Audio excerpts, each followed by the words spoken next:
காரணத்தினால சிஎம் விஜய் அவர்கள் வந்து ஒரு அரசியல்வாதியாக இல்லாமல் ஒரு சக மனிதனாக, சக நண்பனாக, ஒரு சக நடிகனாக அவருக்கு இரங்கல் தெரிவிக்க வந்திருக்காங்க.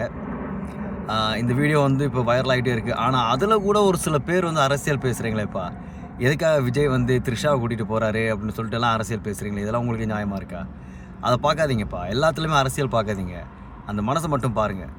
நான் இது வந்து விஜய் அவர்களுக்காக பெரிய தீவிர ரசிகனாக நான் பேசலை, ஒரு சக மனுஷனாக பேசுகிறேன். இந்த வீடியோ நீங்களும் வந்து பாருங்கள், பார்த்துட்டு உங்களுடைய ஆதரவு நீங்கள் இந்த வீடியோவில் வந்து அவங்களுக்கு தெரிவிங்க. தன்னுடைய தாயாரை இழந்த சோகத்தில் இருந்த அஜித்குமாருக்கு சிஎம் விஜய் அவர்கள் நேரில் சென்று தன்னுடைய ஆழ்ந்த அனுதாபங்களை தெரிவித்து கொண்டார். ஆனால் அந்த இடத்துல அவர் கூட வந்து த்ரிஷாவும் போயிருக்காங்க அப்படிங்கிறத வந்து ஒரு சில ஈனப்பயிலுவ அதை கூட வந்து ஒரு அரசியலாக மாற்றி அதில் கூட வந்து நெட் ஃபுல்லாக வந்து வேறு மாதிரிலாம் பேசியிருக்காங்க.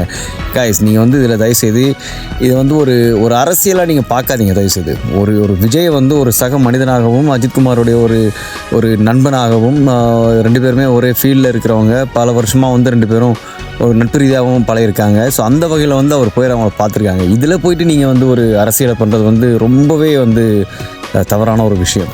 இது வந்து என்னுடைய கருத்து. இந்த வீடியோ பார்த்து முடிச்சதுக்கப்புறம் உங்களுடைய கருத்தை நீங்கள் வந்து சொல்லுங்கள்.